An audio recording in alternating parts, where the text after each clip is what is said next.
والصلاة والسلام على من كان نبيا وعادم بين الماء والطين الذي يحمده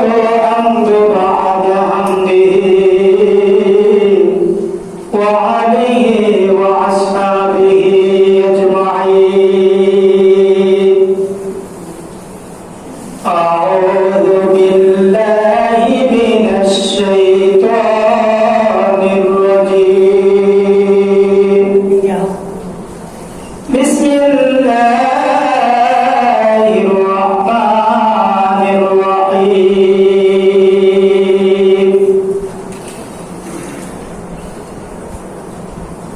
من جاء بالحسنة فله أشر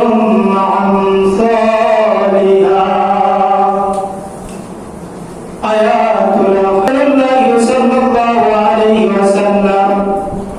عن أبي أيوب رضي الله تعالى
Medina কবে লা ইলাহা ইল্লাল্লাহ সুন্দর লা ইলাহা ইল্লাল্লাহ সাদে সমুদ্র তেরো নদী পারি দেওয়া হলো না সাদে সমুদ্র তেরো নদী পারি দেওয়া হলো না মনে বড় আশা ছিল যাব সোনার মদিনায় আমার মনে বড় আশা ছিল যাব সোনার মদিনা কবে লা ইলাহা ইল্লাল্লাহ সুন্দর লা ইলাহা ইল্লাল্লাহ লা ইলাহা ইল্লাল্লাহ মুহাম্মাদুর রাসূলুল্লাহ আলহামদুলিল্লাহ আল্লাহ পাকের দরবারে লাখ কোটি শুকরিয়া আদায় করি যে মহান আল্লাহ রাব্বুল আলামিন আমাদেরকে দীর্ঘ একটি মাস রোজা রাখার পরে আজকে শাওয়াল মাসের প্রথম জুমায় মসজিদে আসার এবং বসার জন্য তৌফিক দিলেন এই জন্য সকলে অন্তঃস্থল থেকে শুকরিয়া আদায় করি সকলে বলি আলহামদুলিল্লাহ অসংখ্য দরুদ ও সালাম আমার আপনার নবী রাহমাতুল লিল আলামিন দয়াল নবীজি নুরানি কদম মুবারকে লক্ষ কোটি দরুদ ও সালাম সকলে বলি সাল্লাল্লাহু আলাইহি ওয়াসাল্লাম আজকে শাওয়াল মাসের প্রথম জুমা এই শাওয়াল মাসে 6টি রোজা সম্পর্কে আল্লাহ রাসূল সাল্লাল্লাহু আলাইহি ওয়াসাল্লাম ইরশাদ করেন যেটি সহিহ মুসলিম শরীফের 1164 নং হাদিস শরীফের মধ্যে উল্লেখ আছে সুনানে তিরমিজি শরীফের 759 নং হাদিস শরীফের মধ্যে উল্লেখ আছে সুনানে আবু দাউদের 2433 নং হাদিস শরীফের মধ্যে উল্লেখ আছে আল্লাহ রাসূল সাল্লাল্লাহু আলাইহি ওয়াসাল্লাম ইরশাদ করেন আল্লাহ রাসূল সাল্লাল্লাহু আলাইহি ওয়াসাল্লাম বলেন আন আবি আইয়ুব রাদিয়াল্লাহু তাআলা আনহু আন নবী সাল্লাল্লাহু আলাইহি ওয়াসাল্লাম قال من صام رمضان ثم أتبعه بست من شوال فكأنما صيام الدهر আল্লাহ রাসূল সাল্লাল্লাহু আলাইহি ওয়াসাল্লাম ইরশাদ করেন যারা রমজানের রোজা পালন করে শাওয়াল মাসের 6টি রোজা রাখলো আল্লাহ রাব্বুল আলামিন তাদের আমলনামার মধ্যে দীর্ঘ একটি বছর রোজা রাখলে যে সওয়াব হয় আল্লাহ রাব্বুল আলামিন তাদের আমলনামার মধ্যে ওই সওয়াব দান করে জোরে জোরে করে সুবহান